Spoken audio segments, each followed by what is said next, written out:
sahabat Samranov, berjumpa lagi bersama saya di channel Samranov.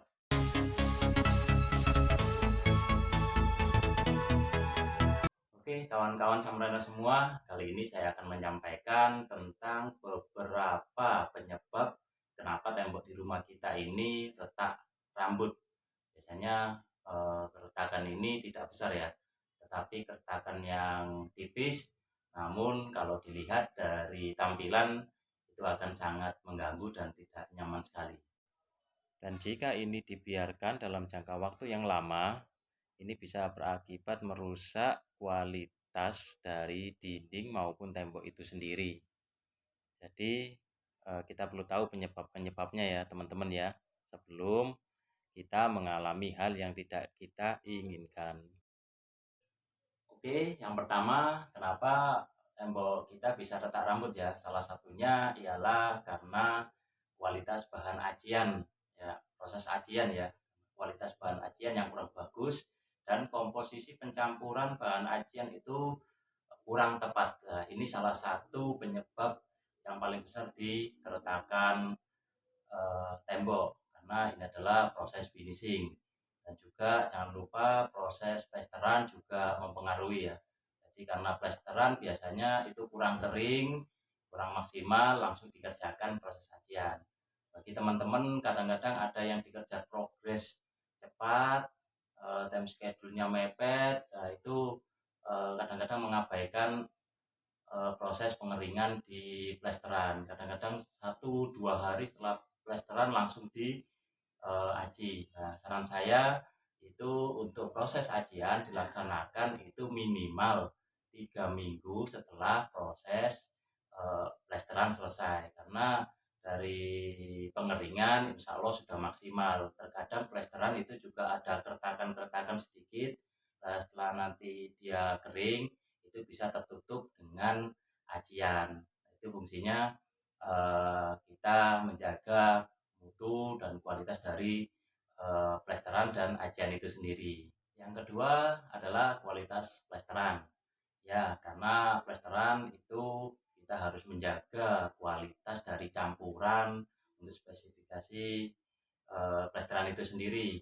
Jadi di lapangan ada beberapa tahap metode untuk plesteran, yaitu plesteran memakai mortar yang langsung dari pabrik. Kalau itu saya jamin kualitasnya insya Allah bagus karena memang semuanya dicampur di pabrik dengan takaran yang pas.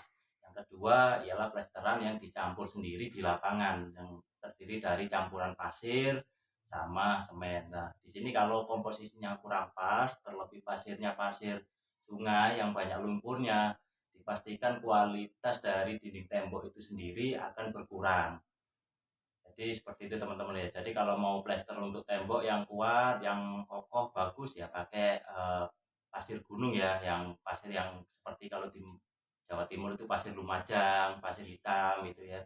Itu insya Allah kualitasnya bagus.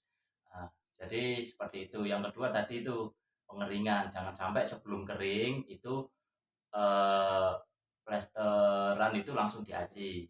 Nah, dan juga setelah itu plesteran kering, jangan lupa saat proses pengacian itu disiram air ya agar tetap ada sedikit kelembapan karena air juga bisa membuat acian itu bisa menempel ke plesteran. Dan yang ketiga ialah cat.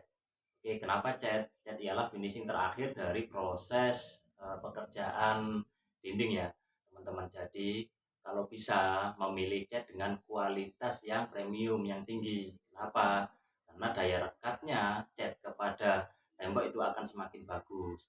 Jika kita memilih cat yang kualitasnya rendah, itu juga akan mempengaruhi daya rekat dari cat itu sendiri. Jadi ketika mengering atau waktu sudah agak panjang, itu nanti akan terjadi keretakan pada tembok. Dan cat itu ialah fungsi cat juga merekatkan acian agar acian tersebut terjaga dari kelembapan panas, dingin sehingga acian tersebut tetap sempurna gitu ya teman-teman ya. Jadi jangan salah pilih, mending kita mengeluarkan ongkos yang lebih besar sedikit saja daripada kita harus mengorbankan dan harus memaintenance lagi tembok kita. karena maintenance tembok otomatis akan mengeluarkan anggaran atau biaya yang lebih besar ya teman-teman ya, perlu diingat seperti itu. Oke, yang selanjutnya faktor non teknis ya. Jadi faktor ini ialah permukaan tanah. Jadi penurunan permukaan tanah yang ada di sekitar rumah kita.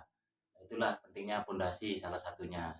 Namun tidak menutup kemungkinan rumah kita berada di wilayah yang tanahnya ekstrim seperti di rawa-rawa, di bekas tambak atau di bekas eh, tempat genangan air ya, yang dulu tanahnya tanah konturnya sangat eh, lembek sekali. Itu bisa jadi kita mengalami penurunan tanah yang mengakibatkan tembok kita atau dinding kita menjadi retak.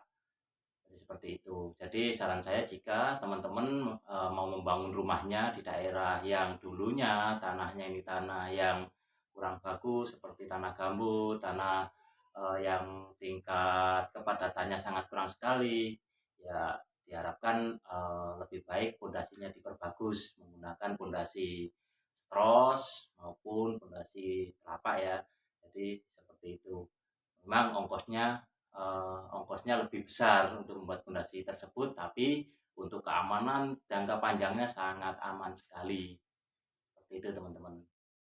Yang terakhir teman-teman ialah cuaca. Ya, cuaca yang ekstrim, perubahan-perubahan yang ekstrim bisa menyebabkan dinding kita menjadi retak. Karena dengan perubahan cuaca dari panas ke dingin, dari dingin ke panas itu bisa menyebabkan penyusutan maupun pemuaian pada tembok dinding kita sehingga terjadi keretakan pada dinding kita meskipun tingkat keretakannya sangat kecil. Jadi seperti faktor ini mungkin sedikit kalau kita memberikan solusi itu ialah produk cat dan produk ajian yang harusnya lebih bagus ya, yang kelasnya kelas langsung dari pabrikan premium gitu ya. Jadi untuk mengantisipasi hal-hal yang tidak diinginkan, terlebih lagi di eksterior, pilihlah cat yang eksterior, pilihlah ajian yang khusus untuk eksterior, karena ajian di eksterior maupun di interior itu berbeda ya teman-teman ya.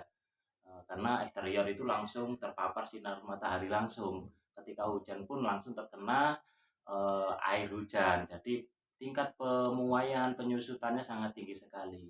Banyak terjadi di luar-luar sana itu untuk cat eksterior, teman-teman di rumah-rumah yang di luar itu banyak yang tidak lama, mungkin 1 tahun, belum 1 tahun sudah terjadi keretakan seperti itu ya. Jadi ada yang jika pakai cat merek yang biasa ya itu pasti itu sudah bisa dilihat nanti catnya akan luntur kan gitu teman-teman ya. Ya seperti itu. Oke, itu beberapa faktor yang bisa saya sampaikan melalui channel Sam Renov ini ya teman-teman ya. Beberapa faktor yang kenapa terjadi keretakan rambut pada tembok kita. Jadi untuk saran saya, jika terjadi keretakan rambut itu jangan panik ya, karena keretakan rambut itu tidak berbahaya bagi struktur rumah kita. Yang berbahaya ialah jika terjadi keretakan bata atau keretakan dinding tembok pada kita, itu namanya keretakan struktur, itu yang sangat berbahaya dan itu akan membutuhkan biaya kos yang lebih tinggi ya untuk kita memaintenance-nya. Jadi seperti itu sahabat-sahabat Sam Renov, terima kasih telah menonton channel ini. Jangan lupa like, subscribe, dan komen ya teman-teman ya, agar kita juga bersemangat dalam berkreativitas dalam di dunia konstruksi. Salam kuli sejahtera, salam semangat, jangan lupa bekerja dengan amanah. Salam Sam Renov, maju Indonesia selalu jaya. Assalamualaikum warahmatullahi wabarakatuh.